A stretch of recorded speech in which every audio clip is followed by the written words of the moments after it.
You see my hands are steady.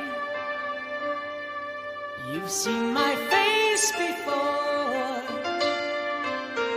Soon you can take your last look, and they'll close the door. I stand accused before you. I have no tears to cry, and you will never break me till the day I die. A criminal mind is all I've ever known. They tried to reform me, but I'm made of cold stone.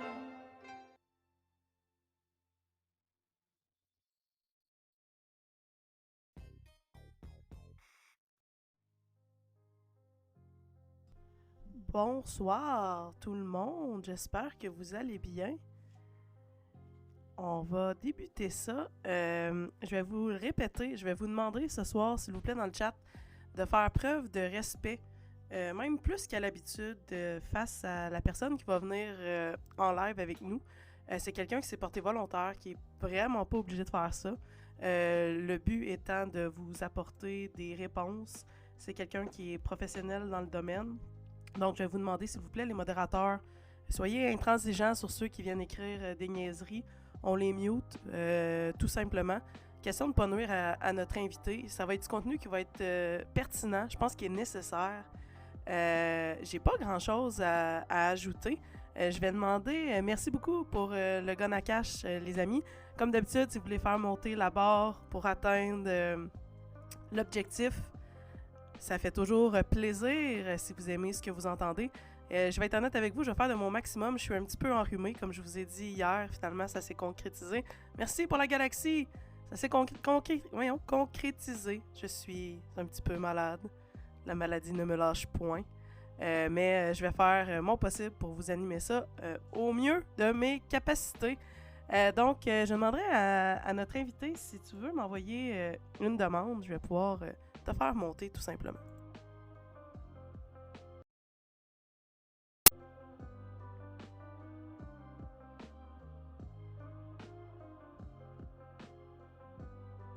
Oui, exactement. Concrisser, c'est le bon terme. Très bon terme. Ah là là, que voulez-vous? J'ai l'impression que, vu que je me suis tapé une espèce de grosse maladie pendant décembre, mon système immunitaire est au stade de chat-mort. Oui, je peux t'envoyer une demande. Invité multiple, et voilà.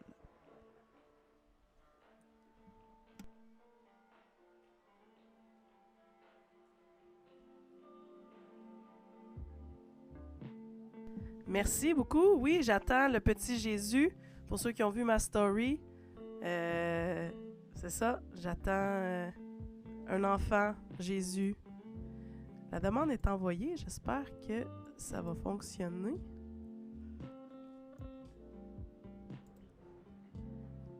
Ça serait bien bad que ça marche pas.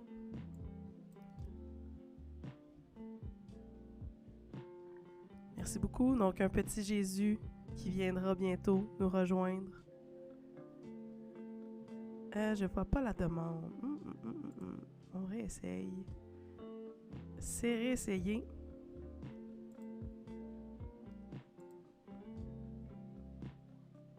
Exactement ça, Eric. Exactement ça. C'était en plein ça. Bonsoir. Ça... Oui, allô, est-ce que vous m'entendez? De mon côté, tout semble bon. Je vais voir du côté des autres. Est-ce qu'on entend bien dans le chat? Oui, tout semble tigidou. Ça sera pas long, mon...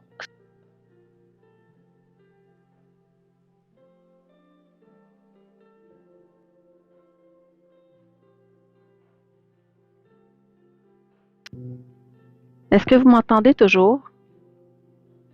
Moi, de mon côté, tout est bon. Oui, OK. C'est ma première participation à un live. Je suis nouvelle sur TikTok, donc pardonnez-moi. Je suis techno-nouille un petit peu. Il n'y a pas de problème, tu es pardonné. S'il y a quoi que ce soit, au pire, je vais te faire signe là, si vraiment il y a un bug ou quelque chose d'important. Il n'y a pas de problème. Parfait. Ben merci beaucoup. Bien d'abord, merci Karma de me laisser prendre la parole. J'ai 30 ans d'expérience en violence conjugale. Et puis, pendant ma semaine de vacances, j'ai assisté à tout ce qui se passait en live avec Marc et Florence.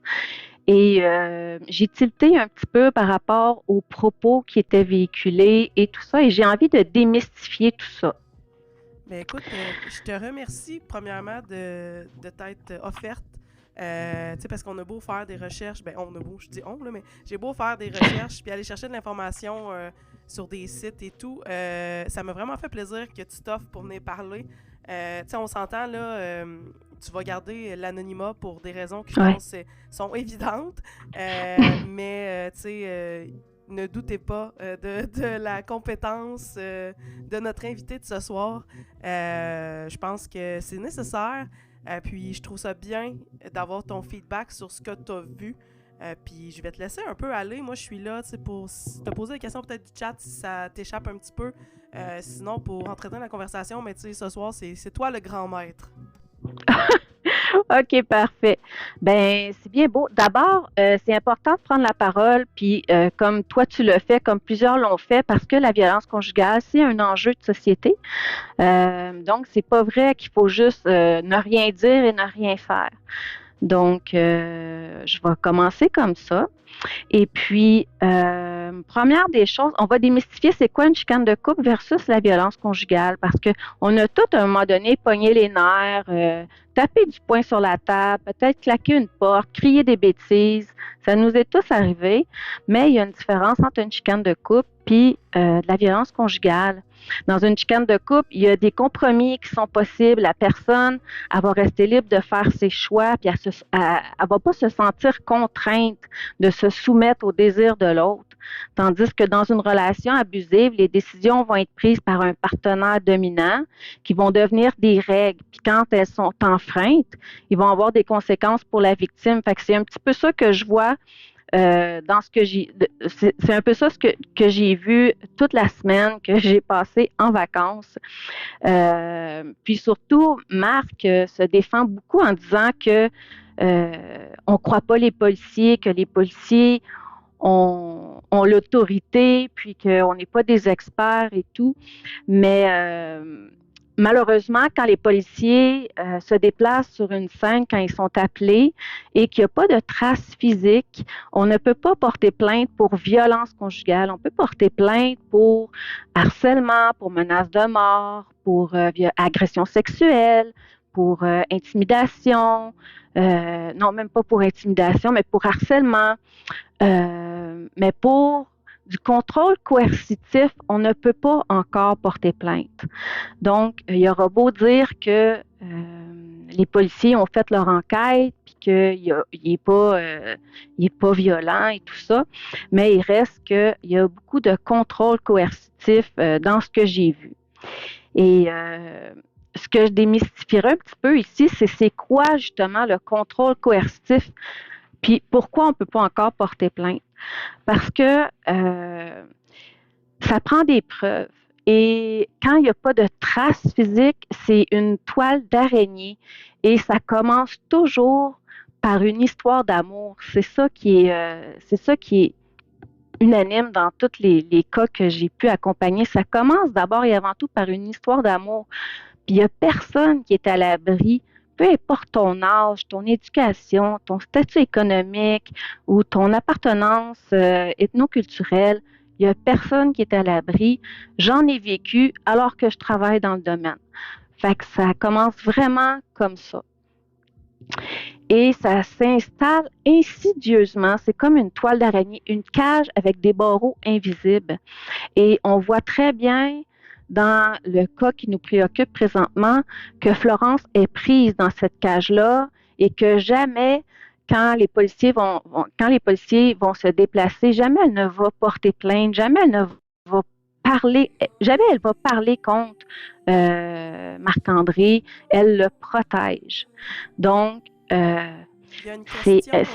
oui. Excuse-moi, je t'interromps là, 2 petites secondes. Il y a une Vas-y. question, puis je vais avoir ton point de vue, puis j'en comprends que t'es pas policière, mais tu fais affaire indirectement ou directement avec les policiers, étant donné ton emploi. Oui. Dans ce cas-ci, les gens se posent la question, puis je me la pose moi aussi, le fait qu'il y ait tout ça en vidéo, pourquoi, selon toi, c'est pas nécessaire pour comme déposer des plaintes ou faire le move à la place de la femme dans cette situation-là? Parce que c'est pas encore judiciarisable. On peut pas porter plainte encore pour contrôle coercitif. Le projet de loi qui a été déposé, il est rendu au Sénat, ça fait son cours, ça fait son chemin, mais c'est long parce que c'est le gouvernement fédéral qui doit tout modifier ça.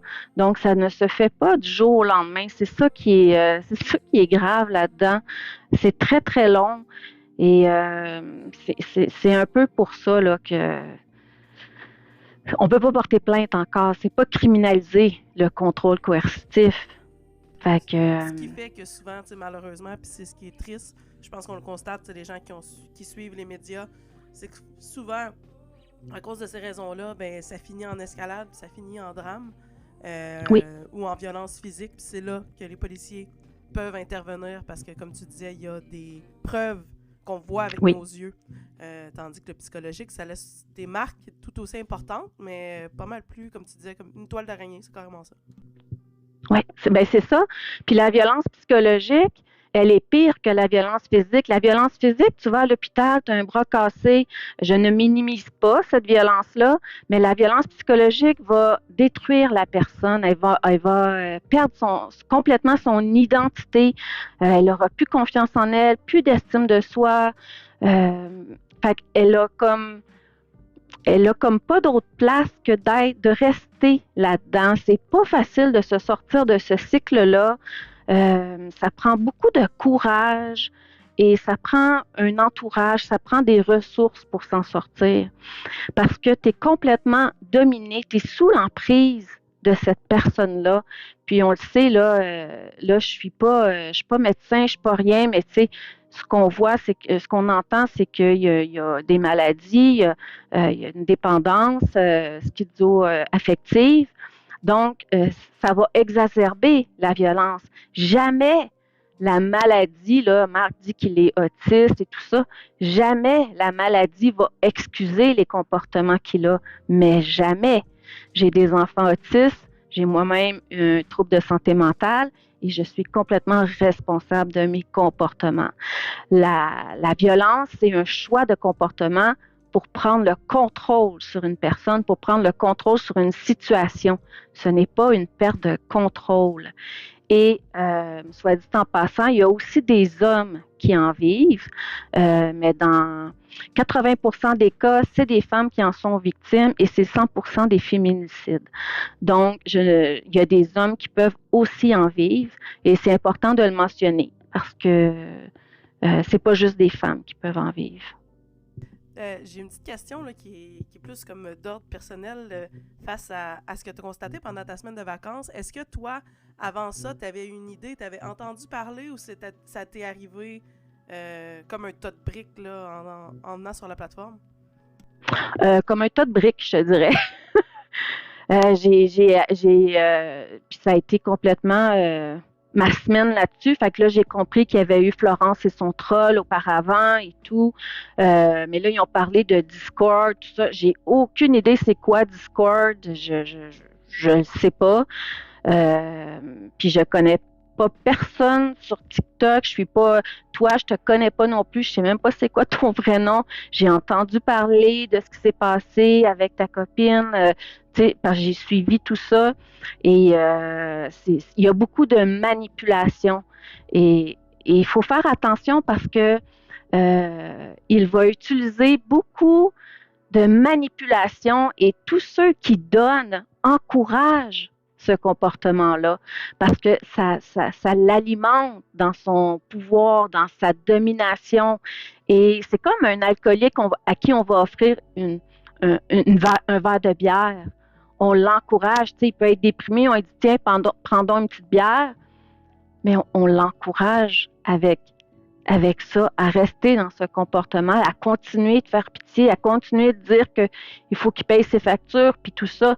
Puis ce que j'ai vu, c'est que quand il fait des sous, ben il achète des Switch, puis là, c'est comme sa passion. Mais puis ce qui m'a fait tilter beaucoup, c'est tout ce qui s'est passé le samedi soir où Florence voulait aller voir des amis à Longueuil. Et où on l'a entendu dire Florence partira jamais d'ici. Puis au départ, Florence, elle avait de la lumière dans les yeux quand elle a vu qu'il y avait une possibilité de ça. Et j'ai suivi le chat des gens qui voulaient l'aider dans tout ça. Et là, tout de suite, il a vu qu'il perdait le pouvoir et tout de suite, il a mis des bâtons dans les roues. Ah ben là, il va falloir que tu ramasses 5 000 $ en cadeau. Puis il a extrapolé sur tout plein d'affaires, l'impôt, qui en donne la moitié, tout ça. Et ça finit que Florence a changé d'idée et c'était carrément non, je veux pas y aller parce que lui avait décidé ainsi. Mais au départ, elle voulait y aller.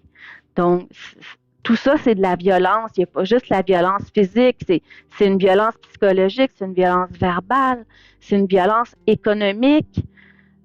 Puis dans tout ça, il y a la cyberviolence aussi, toute l'humiliation qu'il lui fait subir, ses tests de grossesse en live.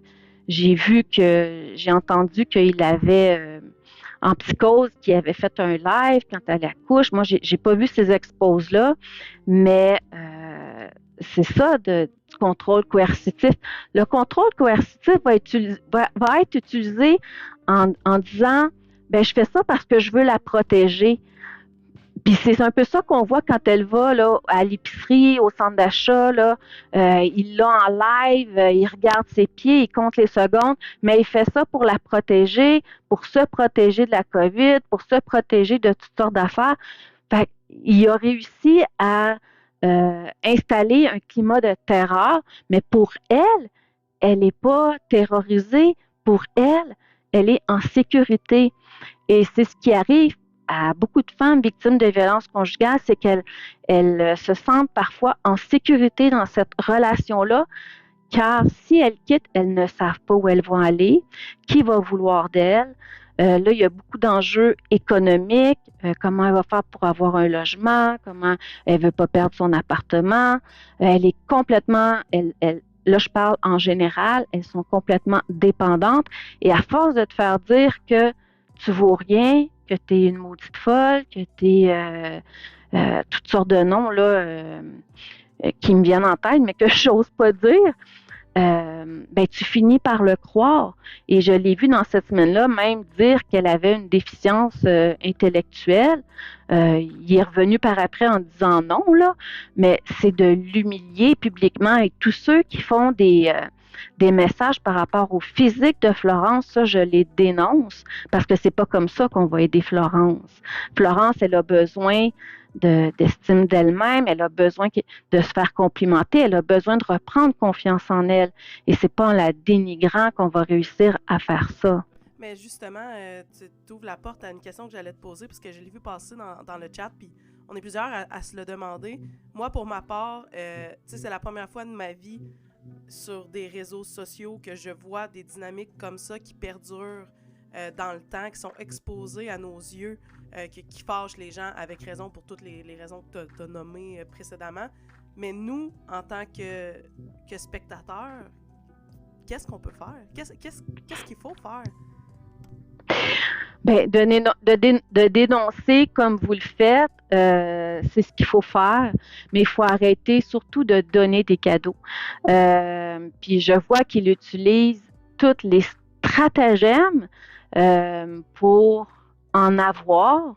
Ça va des menaces, ça va à du contrôle, ça va à faire pitié, ça va à toutes sortes de choses, mais en continuant de donner, il est en train de montrer à Florence que ce qu'ils font, c'est correct parce qu'ils il est capable de se gâter parce que c'est comme ça qu'il se récompense avec des Switch. Là, il peut lui acheter, là, ce soir, là, j'ai suivi un petit peu, là, il était pour lui commander du restaurant. La violence conjugale, c'est un cycle et c'est en plein ça qu'on voit dans, tu sais, il y a un moment de tension, il y a une crise et après ça, il y a la lune de miel. Il va toujours passer la responsabilité à la victime. Et ça, c'est pas juste dans ce cas-là. C'est dans tous les cas de violence conjugale. Il y a tout ce cycle-là qu'on voit. Et là, ce qu'on remarque sur Internet, c'est qu'il le fait même avec toutes les personnes, son public, là, qui sont là. Tu sais, il pète une coche, puis là, à un moment donné, il devient full plus gentil avec les gens, puis tu sais, c'est le cycle pour à un moment donné revenir à des tensions, un moment de crise. Et là, tout à coup, on n'est pas responsable. Là, c'est à cause de nous, c'est à cause de... Il n'est jamais responsable des comportements qu'il fait. C'est à cause de l'intimidation, c'est à cause de Yann Terriot, c'est à cause d'Andrew, c'est à cause de Florence qui est venu qui est venu demander comment il allait. Il a fait un saut, puis il s'est mis à gueuler. Mais c'est pas vrai que c'est à cause des autres. Tu es responsable de tes comportements, même si tu as tous les diagnostics du monde. Mais qu'est-ce qu'on peut faire dans ce cas-là? Ben, c'est juste faut pas encourager l'agresseur. Il faut éviter parce que je vois beaucoup de comptes qui vont mettre STB, mais après ça, que je le vois par la bande, il y en a qui sont comme faux là-dedans, puis tout ça, parce que ça lui donne l'illusion qu'il est grand, qu'il est fort, que c'est comme un gourou. Tu sais, il me fait penser vraiment à un gourou dans sa façon de parler, dans sa façon de placer aussi son téléphone. Ça a un impact aussi. Et c'est ça. Fait que, on a un peu les mains liées parce que le contrôle coercitif n'est pas encore judiciarisé, malheureusement. 100%. Puis, tu sais, je le dis souvent, puis je vais le répéter ce soir encore une fois. Tu sais, moi, l'histoire d'intimidation et tout, je sais qu'il y a des gens sur la plateforme qui, envers eux, ont fait des choses comme appeler des taxis, commander de la nourriture, toutes ces choses-là, les menaces, puis je l'ai toujours dit depuis le début, ça, c'est quelque chose que je cautionne pas.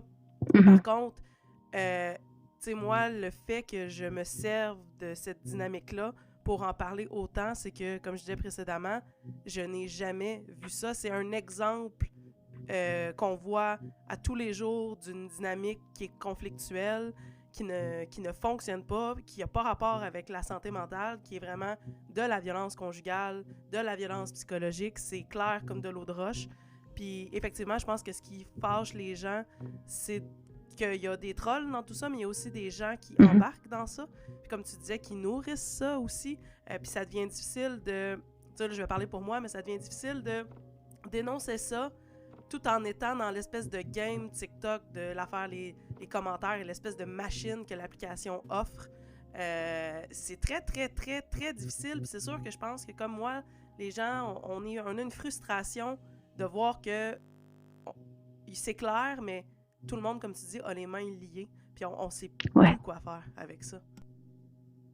Non, c'est ça. On sait plus quoi faire. Puis moi-même, je me suis sentie très impuissante et je me suis questionnée sur ce que je pouvais faire. Et c'est là que moi, j'ai voulu discuter avec toi parce que j'ai vu Demi Poulet, j'ai vu Béa Simoneau. Là, je m'excuse si je dis pas comme il faut les noms, là, mais qui ont dénoncé, qui ont pris leur courage à deux mains. Puis il y en a d'autres qui ont posé des questions, qui vivent des situations comme ça, puis qui sont prises là-dedans. Mais il faut garder espoir. Puis ce que je dirais à ces personnes-là, c'est documenter, garder des screenshots de ce que vous vivez. Si vous vous questionnez, si vous avez l'impression de marcher sur des œufs, c'est pas normal dans une relation de couple. Si vous avez l'impression qu'ils vous surveillent, qu'ils vous textent, qu'ils vous appellent, puis puis qui vous dit que c'est pour vous protéger parce qu'il veut savoir où vous êtes et tout ça, questionnez-vous. Puis, gardez des screenshots, envoyez ça à une amie si jamais il finit par briser votre téléphone parce que des cas, j'en ai vu un puis un autre. Il faut essayer de documenter les preuves parce que tant que le contrôle coercitif ne sera pas judiciarisé, ça va prendre des preuves concrètes et ça, c'est une façon de le faire. Et avec le cycle, arrivez à vous positionner dans ce cycle-là. Là, c'est la lune de miel. Là, c'est la phase. Là, la lune de miel, il va vouloir se racheter. Il va faire des promesses, il va changer, il va acheter des cadeaux, il va dire qu'il va aller en thérapie, c'est ça.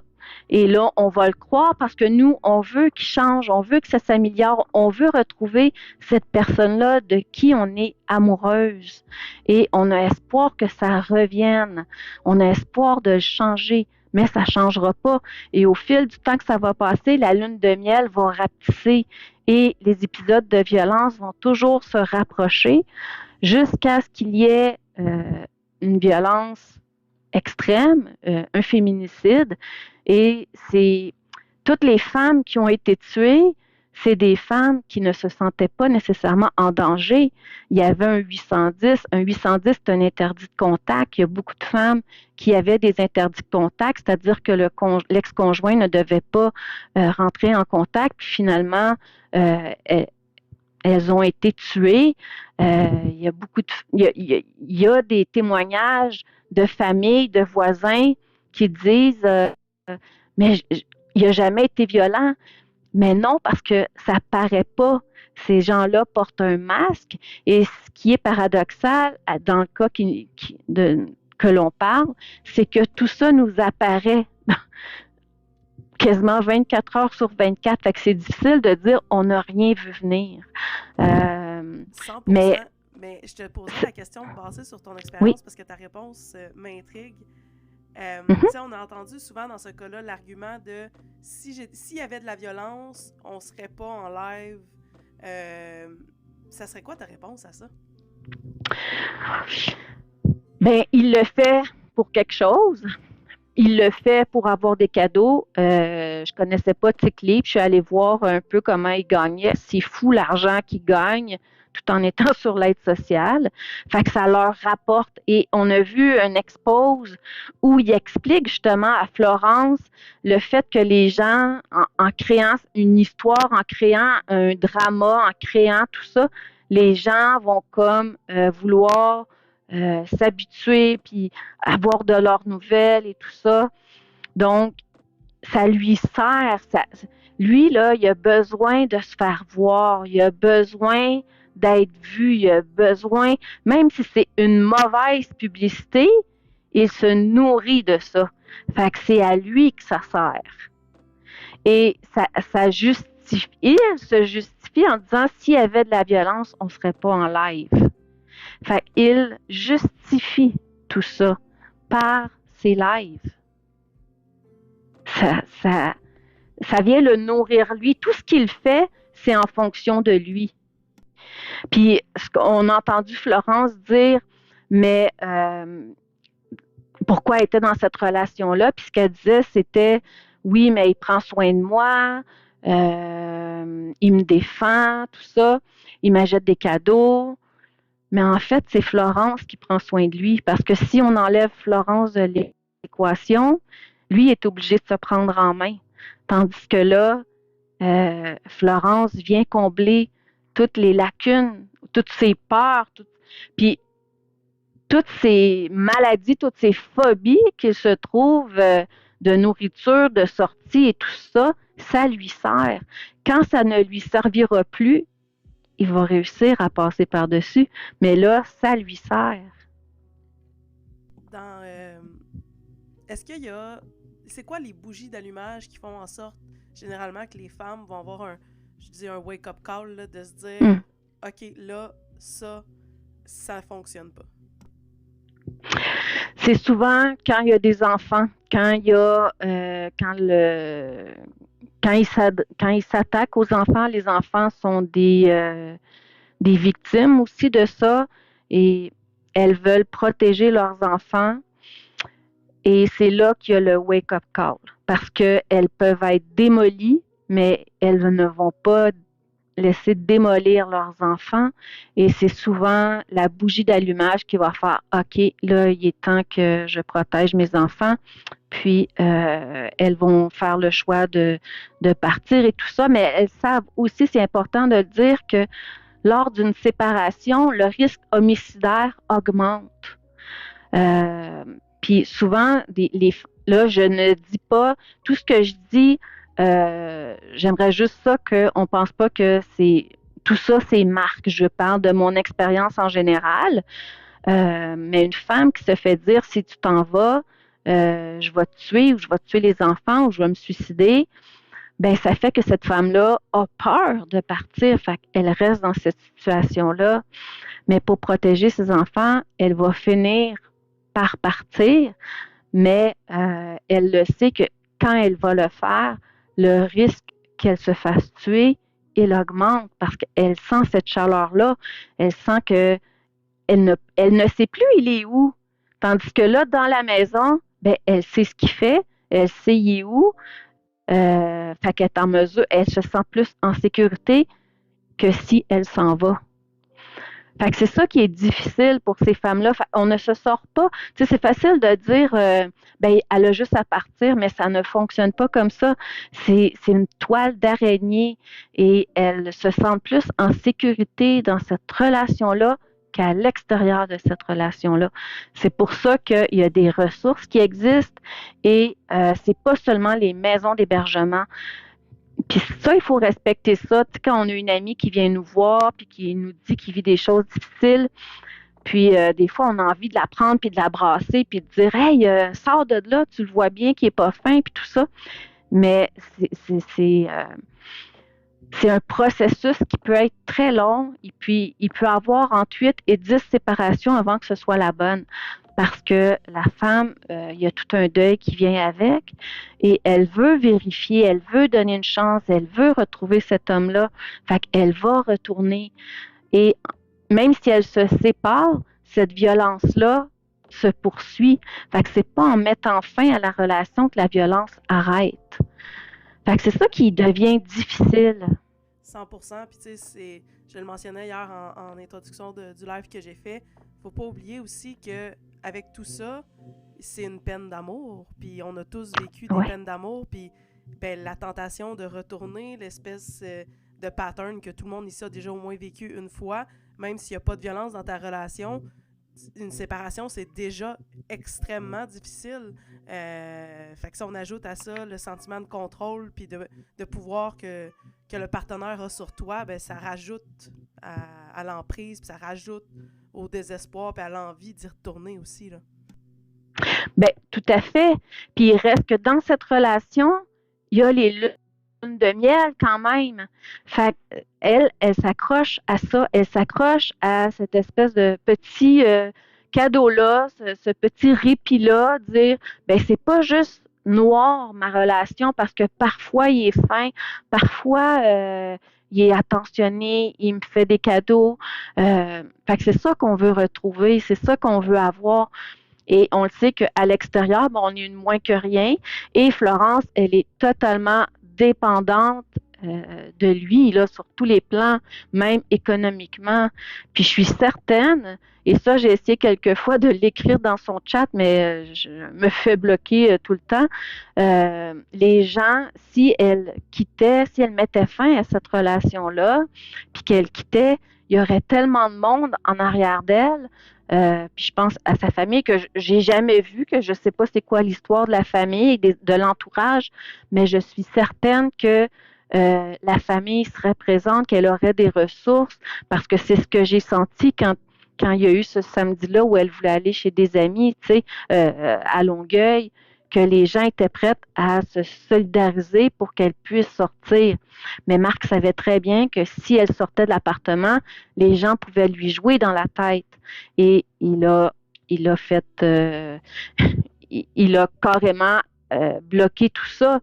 Et de prime abord, j'étais dans ce live-là, fait qu'il peut même pas dire que c'est des exposes que j'ai vues. De prime abord, c'est lui dans son live qui s'était mis à pas aller bien et à dire à un moment donné à Florence, je suis pas bon, tu serais peut-être mieux si j'avais pas été dans ta vie, si on ne serait pas rencontrés, si tu voyais des amis. Et c'est là que les gens ils ont dit, ben là, il y a telle personne en live. Puis là, c'est là qu'elle a fait, ah oui, t'accepterais que j'aille voir des amis. Fait que l'idée venait de lui, mais comment? En se victimisant. Et c'est ça qui fonctionne. Il se victimise. Et c'est là que Florence prend cette responsabilité-là. On l'a vu encore aujourd'hui dans son live, il n'allait pas bien. Et Florence a voulu acheter une Switch. Puis c'est ça. Puis il a dit dans son live qu'il était en live parce que Florence, il le faisait pour Florence. Fait qu'il met toute cette responsabilité-là sur elle. Mais en même temps, c'est comme de garder le contrôle. Puis ce live-là, tu sais, le fameux samedi dont tu parles, puis dont on a été témoin pour la majorité, tu sais, moi, de mon côté, je l'ai vraiment reçu comme une tentative de tester le... Je vais le dire comme ça, là, mais de tester le contrôle. Si c'était encore lui qui était en possession à 100% de ce qui se passait, parce que ce live-là a fait réaliser beaucoup de choses à beaucoup de gens qui au départ pensaient juste que c'était des chicanes sur TikTok. J'ai reçu des tonnes et des tonnes et des tonnes de messages par rapport à ça, de gens qui ont fait « Oh boy, ok, dans un espace de 45 minutes, on a vu la loupe complète. » Puis ça, je pense que ça a allumé des lumières, peut-être pas encore suffisamment, mais tout ce que tu mentionnes, c'est carrément ça, là, c'est frustrant. C'est frustrant de constater ça à tous les jours, puis d'attendre, parce que moi, je l'ai déjà dit dans le passé, puis je vais le redire, là, ça fait un moment que j'ai pas fait le parallèle, mais j'ai l'impression pour ce cas-là qu'en ce moment, Florence est dans une cage de verre, puis on est tous autour à regarder, puis on attend de voir jusqu'où ça va aller. Oui, tout à fait. C'est en plein ça. Et la journée où ça va arriver, parce que c'est pas parce qu'il n'y a pas de violence physique qu'il n'y a pas de danger. C'est ça qui est frustrant, parce qu'il y a des femmes qui se sont fait tuer alors qu'il n'y a jamais eu de violence physique. Puis elles disaient à leurs amis, oui, mais il m'a jamais frappé, fait il me tuera pas, je suis en sécurité. Mais non, c'est pas parce qu'il n'y a pas de violence physique qu'il n'y a pas de danger. Mais on ne sait jamais comment la personne va réagir si jamais on annonce une séparation, si on décide de partir. Aussitôt que l'agresseur va sentir qu'il perd le pouvoir, le contrôle, qu'il perd la domination sur la victime, eh bien, il va vouloir la prendre encore plus. Et c'est en s'en prenant en la tuant, en tuant les enfants ou en se suicidant. Parce qu'en se suicidant, il vient de faire payer parce que cette femme-là, sa vie, elle va porter ce fardeau-là parce qu'il s'est enlevé la vie parce qu'elle est partie. Fait qu'il vient encore là de dominer sa vie même en n'étant plus là. Fait que ça va loin, ça va très loin. Et moi, je devrais pas dire ça, mais moi, j'ai quasiment hâte qui arrive à une violence physique pour que les policiers aient une emprise. C'est ça qui est frustrant. Et c'est ça. 100%. C'est pas qu'on a hâte qu'il arrive quelque chose, c'est juste que tout le monde est lié, tout le monde sait que c'est une bombe à retardement, ça fait longtemps que c'est nommé, puis tout le monde sait que tant que les policiers ne peuvent rien constater de visuel, de tangible, il n'y arrivera rien, tu sais. Puis ça a été souvent dit dans leur live que les gens attendaient un drame. C'est pas on attend un drame, on a peur qu'il arrive quelque chose, on a peur qu'il arrive un événement dramatique, puis cette journée-là, si ça l'a à arriver, il y a beaucoup de gens qui vont être en colère parce que c'est pas que les gens n'ont pas essayé de dénoncer, c'est juste que le système étant ce qu'il est, il est pas fait pour accompagner ces gens-là, peut-être au meilleur que ça pourrait l'être, là. Non, c'est en plein ça. Fait que c'est tout un système à changer, c'est tout le système judiciaire. Il y a des choses qui bougent quand même. Auparavant, les policiers ne pouvaient même pas porter plainte quand ils constataient si la femme portait pas plainte. Et des femmes qui retiraient leur plainte, il y en avait des tonnes et des tonnes. Et maintenant, les policiers peuvent porter plainte s'ils constatent qu'il y a de la violence. Fait il y a des avancées qui se font, mais c'est long. Et pour les victimes, si elles portent plainte, le processus, là, je pense à Béa Simoneau, je ne sais pas si elle est là, j'ai pas le temps de voir tout ça qui est là en live. Là. Si je me trompe pas, il a été emprisonné ou il y a eu des plaintes. Et le processus est tellement long, c'est fou. Donc, c'est une violence et le fardeau de la preuve repose sur la victime. C'est pas lui qui doit prouver qu'il a été correct. C'est elle qui doit prouver à quel point elle a été victime de violence conjugale. C'est pas lui. Lui, il est là, il attend. Il n'y a même pas un mot à dire. Il y a du monde qui le défend, puis il fait juste attendre, puis c'est sa première offense, une petite tape ses doigts, des fois, il n'y a même pas rien. Puis ça peut aller à 2-3 offenses avant qu'il y ait quelque chose. Tu sais, le système n'est pas fait pour les victimes. Mais là, on est pogné avec ça. Fait que il y a beaucoup de femmes qui ne veulent pas porter plainte. Je pense entre autres là, aux femmes immigrantes qui ont tout un processus de papier d'immigration. Elles ont peur que ça vienne jouer dans leur statut migratoire et tout. Elles ne connaissent pas leurs droits, il y a la barrière de la langue et tout. Fait qu'il y a plusieurs enjeux. Fait qu'il ne faut pas juger les personnes qui restent dans ces relations-là. Comment on peut se positionner, nous? Ben, c'est de dire, d'appeler cette personne-là peut-être une fois par semaine, dire, écoute, Karma, juste te dire cette semaine, je voulais juste te dire que, je veux juste savoir comment ça va, puis tu sais que je suis là si jamais ça va pas. On prend position contre la violence, on ne prend pas position contre la personne, parce qu'on va juste rompre les liens, et c'est ce que l'agresseur veut, parce qu'il veut isoler cette personne-là. Parce que si on se met à parler contre cet agresseur-là, lui, il va dire, ben tu vois bien là, que ta famille m'aime pas, fait que là, il faut que tu choisisses. Soit tu continues avec ta famille ou tes amis, ou soit c'est moi. Fait il va créer cet isolement-là autour de la personne. Je ne sais pas si Florence voyait sa famille avant, ça, je ne le sais pas, mais je sais qu'il y a beaucoup d'isolement présentement de ce que je vois. Donc, il y a tout cet isolement-là. Fait que nous, quand on a un proche, ben, c'est de l'appeler une fois par semaine. Salut, comment ça va? Puis, hey, sache que si jamais ça va pas, je suis là. Mais si jamais elle se sent en danger, ben, c'est le 911 tout de suite. Et de la référer à des ressources. Je parlais des ressources tantôt. On pense tout le temps aux maisons d'hébergement, mais il y a beaucoup de femmes qui ont peur d'aller en maison d'hébergement pour toutes sortes de raisons. Pas perdre leur logement, ils ne savent pas trop c'est quoi, c'est l'inconnu, tout ça. Mais il y a les centres de femmes aussi qui existent. Les maisons d'hébergement peuvent aussi avoir des ressources en suivi externe. Fait qu'il y a moyen d'avoir du soutien. Même quand on est encore dans cette relation-là, les centres de femmes vont aider en amont, pendant et même en post-séparation. Et je suis certaine aussi que les maisons d'hébergement le font aussi. Donc, il y a des ressources. Vous pouvez contacter la ligne de SOS Violence Conjugale qui est 24 heures sur 24, 7 jours par semaine, que vous soyez une victime ou un proche, pour être outillé aussi. Parce que les proches vont souvent dire « Ah, j'ai tout fait pour l'aider, mais je ne peux plus rien faire, là.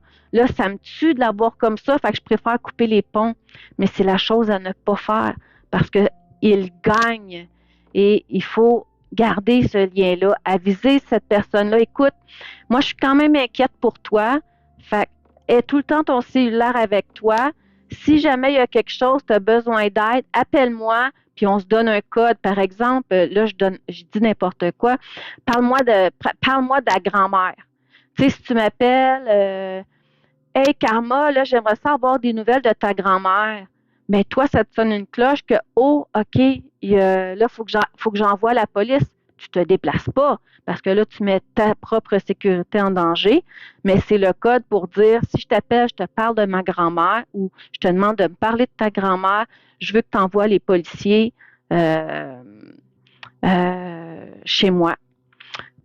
Tu sais, c'est un code qu'on peut établir comme ça. Il y a des scénarios de protection qu'on peut faire avec, avec les personnes et tout ça. Euh, c'est un travail qui est long. Quand on n'a plus d'estime de soi, quand on n'a plus de confiance en soi, c'est difficile de le faire. C'est pour ça que d'avoir de l'aide, une intervenante qui est qualifiée là-dedans, elle va pouvoir travailler toutes des petites choses parce que là, on le voit très bien dans Florence, avec Florence, elle ne sait plus qui elle est. On le sait qu'elle aime la mode, ben, elle aime ça être mannequin, se faire prendre en photo, mais ce qui est ses valeurs, je suis pas certaine qu'elle les connaisse. Ce qui est de ses compétences, là, j'ai compris que elle avait commencé un bac en psychologie. Fait que c'est une fille hyper intelligente qui avait des rêves et il faut la rattacher à ces rêves-là. Là, elle, elle est tombée sur la mauvaise personne et il a réussi à la rendre totalement dépendante d'elle. Et en fait, ça lui sert et il va lui-même dire que Florence est comme une enfant de 8 ans, mais c'est lui qui l'a rendue comme ça. Il lui parle comme une enfant de 8 ans. Il décide pour elle. Elle est incapable de prendre des décisions. Euh, c'est tout le temps comment on va. Les gens lui demandent des fois comment on va, puis là, elle demande à Marc-André, hey, j'ai Charlie dans mon chat qui me demande comment je vais, comment on va. T'sais. Fait que c'est comme, dis-moi quoi dire. Fait qu'il y a toute cette autonomie-là, il faut qu'elle reprenne du pouvoir sur sa vie. Et ça se fait pas facilement. Et c'est pour ça que d'avoir des intervenantes, elle va pouvoir avoir des outils, une sensibilisation, on va pouvoir la ramener à c'est quoi qu'elle a envie pour le vrai. Et non pas juste de se contenter de cette relation-là parce qu'elle croit que c'est ça qu'elle mérite ou qu'elle ne pourra pas jamais avoir mieux. 100%. Puis ce qui est triste dans ce cas-là particulier, c'est qu'en plus de toute cette dynamique-là, il y a quand même de la santé mentale, puis de son côté, il y a de la dépendance affective, de la schizo-affective. Ça rajoute une couche par-dessus la dépendance qui s'est instaurée avec le temps aussi. Ce qui rajoute aussi au fait que les gens réagissent fortement, parce que je pense que c'est très clair...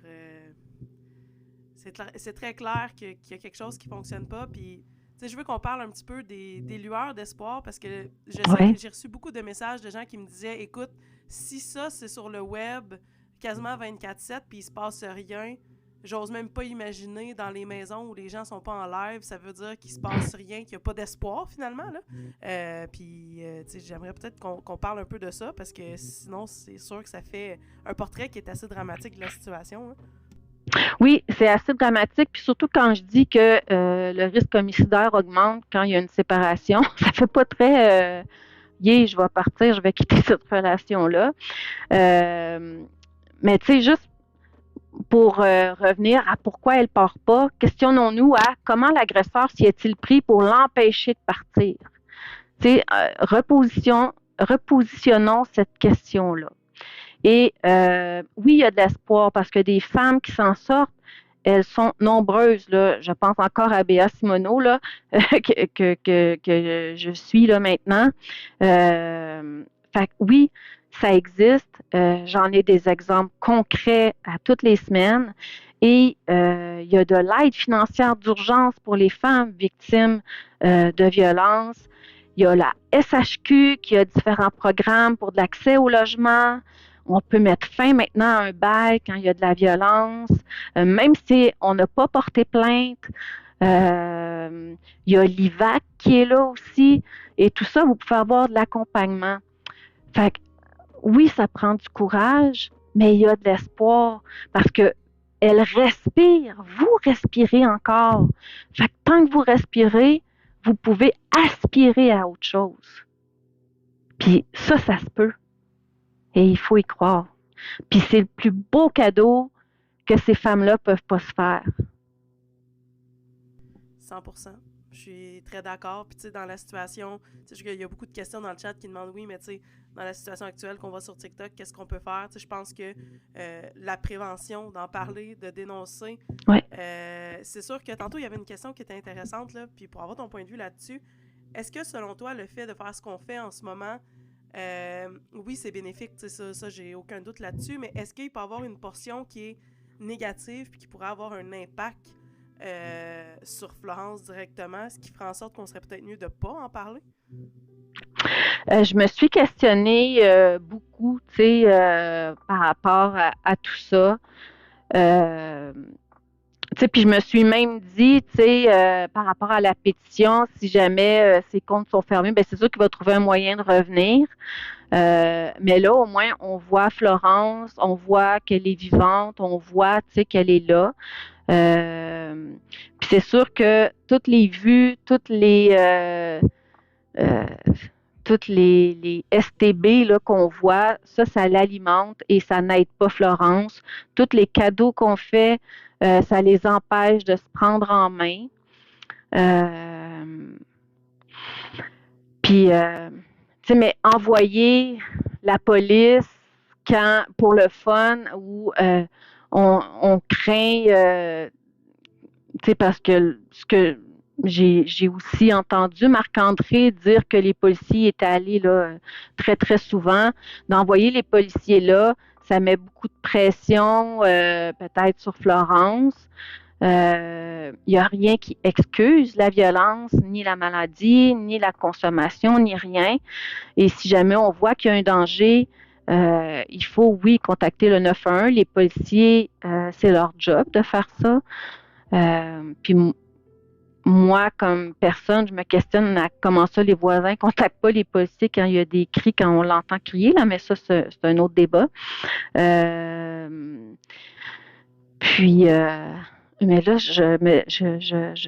j'ai été un petit peu dans le chat, fait que j'ai comme perdu le fil, je me souviens pas trop de la question. Ah oui, si ça causait du trouble à Florence. Parce que oui, ça, c'est sûr que, tu sais, je leur ai dit, les appels au loup qui valent pas la peine ou tout ce qui est tentative de juste nuire pour nuire, ça tant qu'à moi, ça nuit au processus justement de vouloir faire quelque chose. Mais tu sais, il reste que oui, les gens ont appelé souvent les policiers, mais il faut se rappeler que l'année dernière, les policiers ont été appelés par les gens en live, puis elle a finalement quitté avec un P38 pendant qu'elle était en psychose, là, justement. Ça nécessitait clairement. Fait que oui, tu sais, quand il y a des situations comme ça, moi, jamais je dirais aux gens non, appelle surtout pas parce que Marc-André va vous faire la morale. Mais c'est ça, de savoir, tu sais, est-ce que de faire de la prévention puis d'en parler comme ça, moi, c'est rendu dans l'optique de peut-être ouvrir les yeux aux gens sur cette situation-là, mais aussi suite aux témoignages que j'ai reçus depuis 2 ans de gens qui comprennent que dans leur propre relation, via les lives, via ce que je démontre qu'il y a une problématique. J'ai eu des femmes, mais j'ai eu aussi des hommes qui m'ont dit « Hey, je me suis rendu compte que je suis problématique. » Mais c'est sûr que les gens remettent en question, est-ce que de faire ça, ça n'alimente pas la rage de Marc-André de son côté?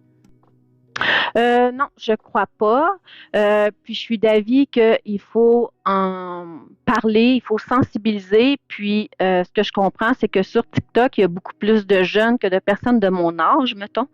Et il faut éduquer nos jeunes, autant nos jeunes filles que nos jeunes garçons, parce que ça va commencer par là. Puis des fois, c'est même au niveau primaire. Tu sais, quand on voit papa taper sur maman, puis que là, on arrive dans la cour d'école, puis une petite fille nous pile sur le pied, puis on se met à la fesser parce que c'est le comportement qu'on voit. Il faut apprendre à nos jeunes garçons à comment gérer leurs émotions, qu'il y a des comportements qui ne sont pas acceptables. Donc, oui, il faut en parler. Et c'est pour ça que je suis montée dans ton live, parce que je trouve ça important, justement. Et ce qu'on a vu sur TikTok, il y a des choses qui n'auraient pas dû être sur TikTok, là.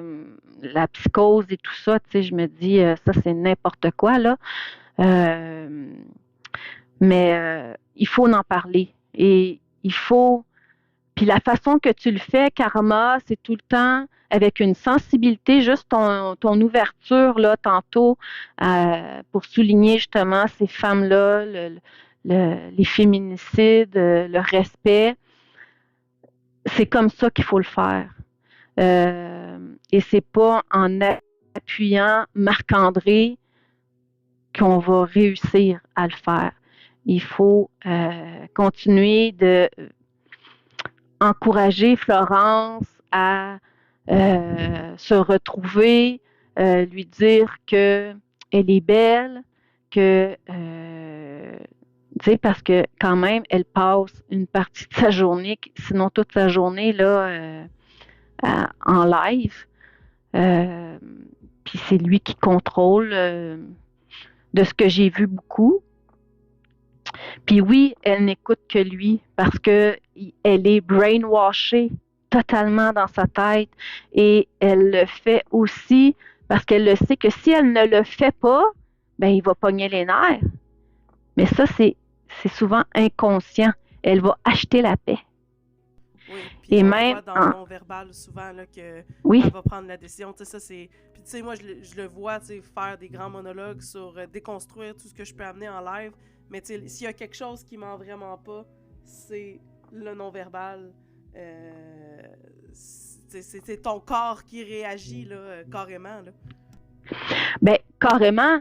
Puis Marc, c'est même pas qu'il veut avoir du débat. Aussitôt qu'il dit rouge, il faut dire rouge, sinon il bloque tout le monde. Puis c'est comme non, je veux pas de cœur blanc. Si vous mettez un cœur blanc, je vous bloque. Mais pourquoi tu veux pas de cœur blanc? Peux-tu échanger? Non, lui, c'est même pas d'échange. Vous dites comme moi, sinon vous faites pas partie de la gang. Et comment je l'ai analysé moi, les gens qui continuent d'adhérer à ça, c'est qu'il y a un besoin d'appartenance. Il y a beaucoup d'isolement, même encore en 2025, surtout derrière des écrans. Il y a le besoin d'appartenance et c'est un besoin qui est quand même important. Et là, d'avoir quelqu'un qui suscite, qui ressemble à un leader, ben, on a l'impression d'appartenir à une gang, d'avoir notre clique, d'avoir nos amis, d'avoir ces gens-là qui vont nous défendre. Fait qu'il faut travailler tout ça aussi, nous, en tant qu'individus. Tu sais, pourquoi j'adhère à ces propos-là? Pourquoi j'embarque dans ce genre de choses-là, de STB, puis sa façon de s'adresser aux gens? Tu sais, je me dis, ben, c'est pas tous des gens innocents qui adhèrent à ça, c'est qu'il y a un besoin d'appartenance. 100%, puis c'est d'ailleurs mon prochain live qui est plus informatif, là, que j'appelle l'Académie des haters, gracieuseté d'une idée de Marc-André. D'ailleurs, c'est justement ça. Je me penche sur autant les gens qui regardent et qui soutiennent de son côté, autant les gens sur TikTok qui... Tu sais, des fois, on est 800, 600 à regarder ça, puis l'espèce de... C'est comme regarder un crash d'avion, mais pourquoi on regarde ça? Je sais qu'il y a une bonne partie des gens qui veulent s'assurer que tout est correct, puis s'il arrive quelque chose, ils vont contacter le 911, mais il y a aussi une curiosité qui est clairement malsaine dans tout ça. Puis quand tu parlais des jeunes sur la plateforme, tu sais, les statistiques, c'est du 16 à 24 ans généralement qui sont ici. Puis je pense que c'est justement, comme tu disais, la gang à cibler et à sensibiliser, c'est super important de le faire. Puis je m'attendais jamais à ce que mon compte devienne ce qui est devenu, mais je pense qu'avec la sensibilité, l'humour aussi, même si c'est pas un sujet qui est drôle, ça vient joindre des gens. Puis je pense que c'est super essentiel de le faire, là. Même si on n'est pas capable de sortir Florence de là, même si on aimerait ça, même si on est fâché de la situation, puis c'est normal d'être fâché de la situation, il reste qu'on voudrait pas qu'il y ait encore d'autres Florence, ne serait-ce que sur nos réseaux, déjà qu'il y en a beaucoup dans la vie privée, là, mais tu sais, moi, c'est le genre de choses que sur Internet, je suis encore flabbergastée de voir que tout ça se déroule, puis que ça fait son chemin depuis maintenant 2 ans. Oui, ça fait son chemin, puis je te dirais qu'avec les technologies, on voit comme, tu sais, j'ai des amis là que leur conjoint leur conjoint, il sait en tout temps, là, il y a comme une géolocalisation, là, si elle va prendre un café avec une amie, il sait elle est où, puis c'est comme normal. Il y a comme une banalisation de cette surveillance-là qui est là en 2025. Ça, c'est un comportement, mais quand tout ça est rendu à plusieurs comportements, qui rentre dans ton téléphone pour voir les messages, qui a tes NIP, qui sait combien tu as d'argent dans ton compte de banque, qui va contredire ce que tu fais, ce que tu as fait, ce que tu as voulu dire, te frapper tu m'as fait peur, fait que j'ai pogné les nerfs, tu n'as pas d'affaire à me faire peur de même. Tout ça, tout ça mis ensemble, c'est ça le contrôle coercitif. C'est pas, le contrôle, Marc dit beaucoup, il n'y a pas de violence, mais le contrôle coercitif, c'est tous des petits gestes pris dans un laps de temps. C'est la répétition de tous ces comportements-là. Puis là, j'ai donné quelques exemples, mais toute la surveillance, les menaces, la violence sexuelle, on aura beau me dire que Florence dit qu'il peut faire tout ce qu'il veut, puis qu'elle, elle peut pas rien faire. Moi, je suis pas certaine de ça. Il y a eu un brainwashing qui s'est fait ici.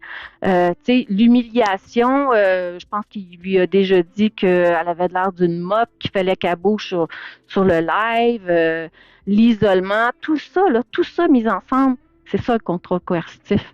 Mais tous les petits gestes pris un à un, ne passent pas pour de la violence, alors que c'est mis ensemble que ça fait du contrôle coercitif. 100%. Puis il y a beaucoup de gens qui le mentionnent là, dans le chat, l'histoire de l'ouverture d'un compte OnlyFans. Ça aussi, l'impact que ça laisse sur Internet en général, mais aussi, là, on a la narrative que c'est son idée puis c'est elle qui voulait donc bien. Sauf que après ça, d'entendre qu'elle a la mentalité d'un enfant de 7 ans, qu'elle serait supposément déficiente, tout ça, c'est des propos qui choquent les gens avec raison, puis de voir quelqu'un qui prend pas responsabilité puis qui ne comprend pas ou qui ne veut pas comprendre, puis ça m'amène une sous-question.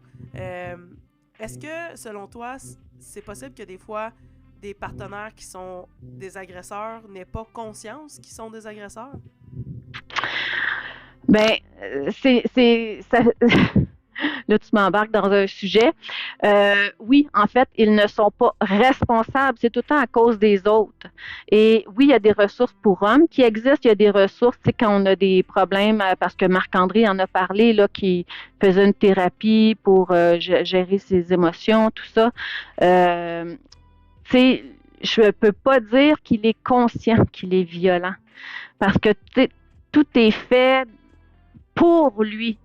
C'est ça qu'il y a. Il y a comme tout le temps une bonne raison, une justification pour le faire. Là, ce qu'il dit, c'est qu'on réagit parce qu'on n'accepte pas sa différence, qu'on réagit parce qu'on est jaloux de sa dynamique de couple, qu'on réagit pour toutes sortes de raisons qui sont totalement loufoques. Mais c'est lui qui choisit d'être en live quasiment 24 heures sur 24. Tu vois, ce que j'ai vu, moi, dans ma semaine de vacances, j'avais l'impression que c'était comme une autre forme de prostitution. C'était comme, regarde, là, tu vas aller en live. Là, Florence voulait s'asseoir. C'était comme, là, non, faut que tu bouges. Là, faut que tu danses. Là, faut pas que tu chantes. Là, faut que tu chantes. Faut que tu mettes une musique plus grouillante. Mais lui, il passe sa journée en live. Puis, la richesse de son live, c'est sa présence. Fait que c'est là que je te dis que moi, je ne peux pas porter de diagnostic.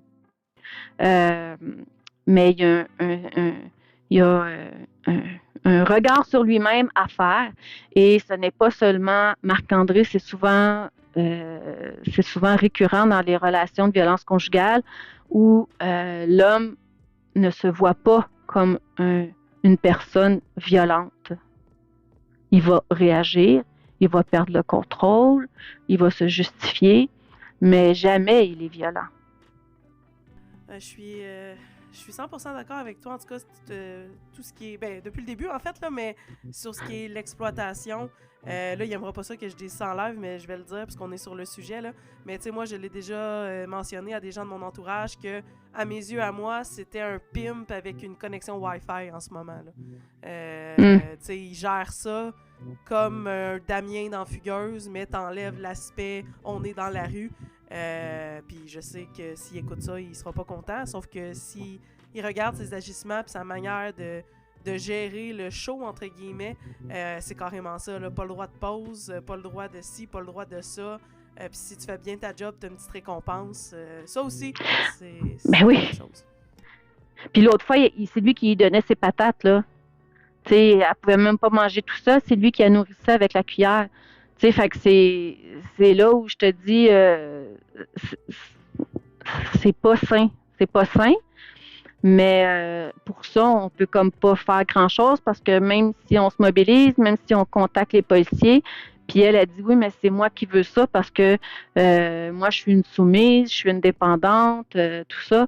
Tu sais, il pourrait très bien, si les deux acceptaient de faire une démarche, la relation pourrait être travaillée, tu sais, chacun de leur côté, mais continuer cette relation-là d'une façon plus saine.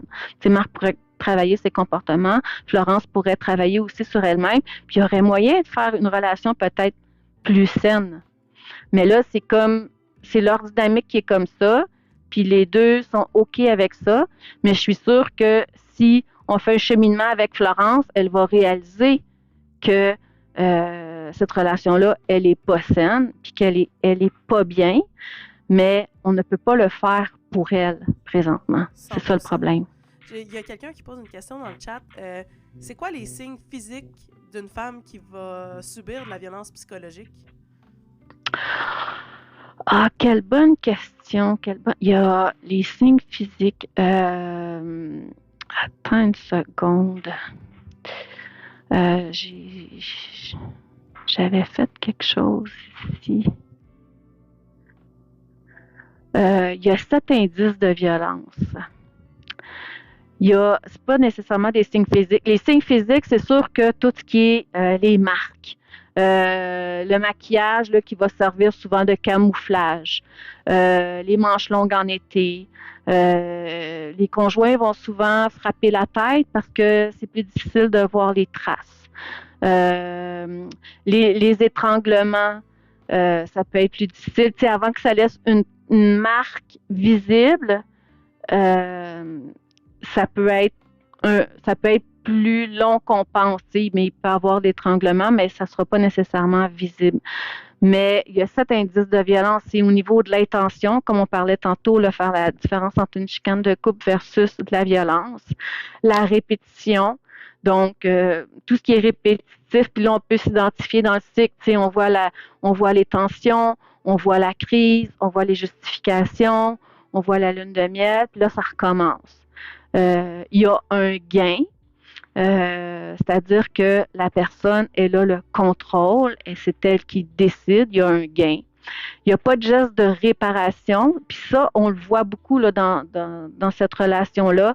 Il n'y a pas de réparation. À part dans la phase de la lune de miel, là, il va y avoir un petit cadeau, mais il n'y a souvent pas d'excuses parce que la façon qu'il s'exprimait, c'était correct, c'était justifié pour X raisons, fait qu'il n'y a pas de réparation, il n'y a pas de changement, il n'y a aucune empathie, on n'a pas d'empathie. Il n'y a pas d'empathie pour ce qu'il vient de faire, puis il ne prend aucune responsabilité. Donc, c'est ça, c'est jamais de sa faute. C'est souvent, elle savait que j'arrivais tard, puis mon souper n'était pas prête. Fait qu'elle m'a fait pogner les nerfs, ou elle sait que j'aime pas ça quand les enfants crient. Fait qu'elle n'a pas fait sa job comme il faut. Fait qu'il n'a aucune responsabilité dans le fait qu'il a été violent.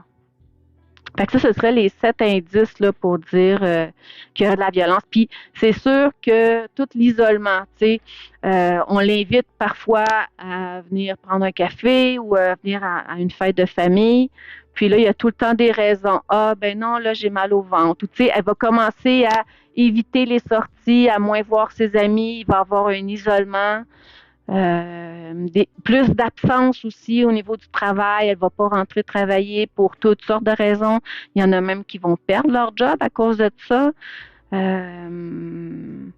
C'est plusieurs indices qu'ils peuvent avoir, mais c'est difficile. C'est comme le contrôle coercitif, c'est difficile, c'est invisible. On le voit pas. C'est ça qui devient plus difficile. Mais tu sais, quand on voit l'intention, la répétition, tout le cycle, le gain, qu'il n'y a pas de réparation, qu'il n'y a pas de changement, qu'il n'y a pas d'empathie, puis qu'il n'y a pas de responsabilité, là, on peut dire, écoute, je pense que tu vis quelque chose qui n'est pas sain. Je suis pas d'accord à comment il se comporte avec toi. Puis sur le site de SOS Violence Conjugale, il y a un texte sur des phrases à dire à une amie si jamais cette amie-là nous dévoile des choses. Il y a plein d'outils sur le site de SOS Violence Conjugale, puis sur différents autres sites, le nôtre aussi. Mais je veux rester anonyme parce que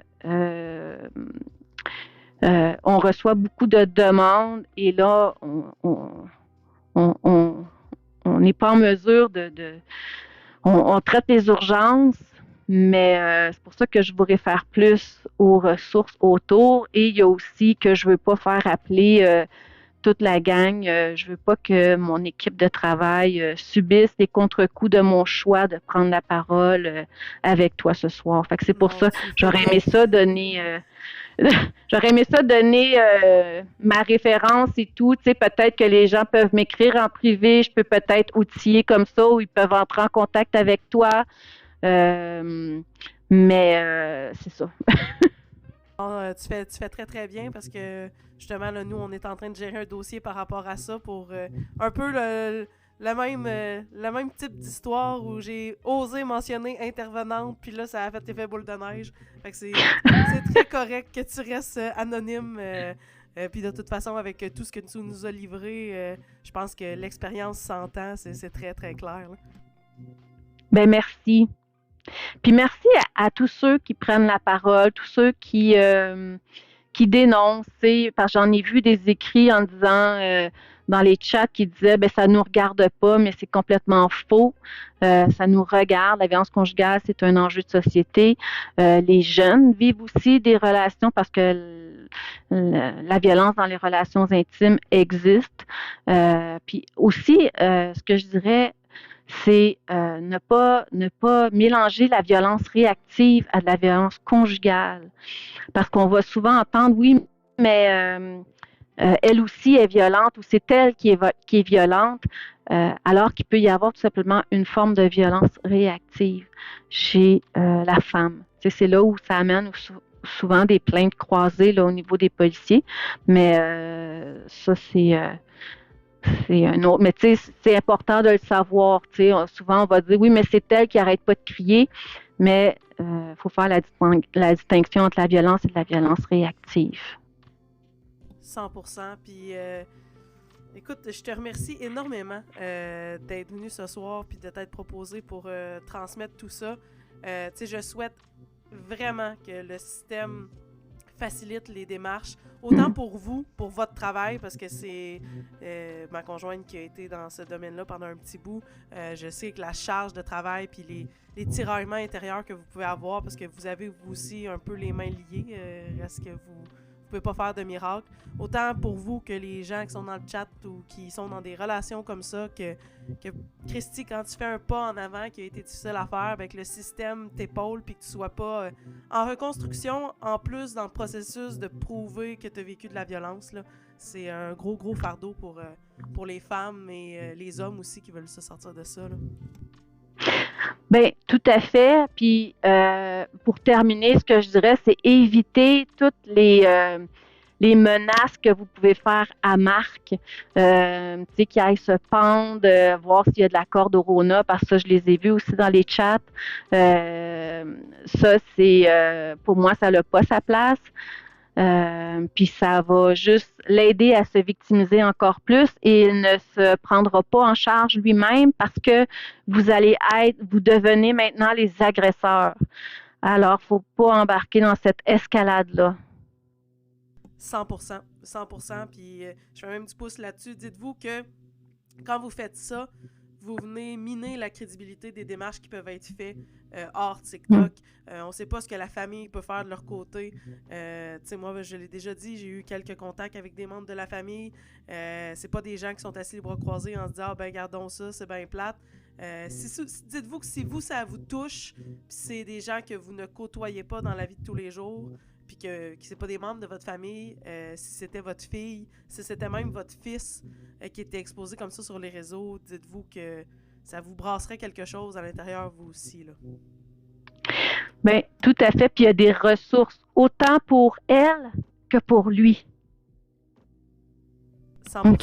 Fait que, faut c'est juste ça. qu'ils veuillent s'aider. C'est ça le... En il est plein là, le ça. gap. Oui, en effet. Écoute, ben, je te remercie encore énormément. Puis à tout le monde dans le chat, ben, je vous remercie d'avoir été là, d'avoir participé. Merci. On a été une belle gang pour un mardi soir. Puis s'il y a quoi que ce soit, ben, les gens, j'imagine, peuvent t'envoyer un message via ce compte-là. Juste prendre en compte la gang que, par expérience, c'est sûr que si vous êtes 150, envoyer des messages, peut-être être doux dans le temps de réponse, parce que des fois, ça prend beaucoup de temps. Oui, surtout que je connais pas très TikTok, fait que... En plus, fait qu'on va donner une chance aux coureurs. Oui, tout à fait. Bien, merci à tous, puis à toutes celles qui se questionnent par rapport à leur relation. Regardez ça, analysez ça, puis il y a de l'espoir. Ça prend parfois juste un petit coup de pouce. Allez chercher ce petit coup de pouce-là chez une personne en qui vous avez confiance. Allez voir les ressources, puis c'est possible de s'en sortir. Merci beaucoup. Ça me fait plaisir. Attends, là, je pense que c'est moi qu'il va falloir qu'il te déconnecte. Moi, je sais pas comment.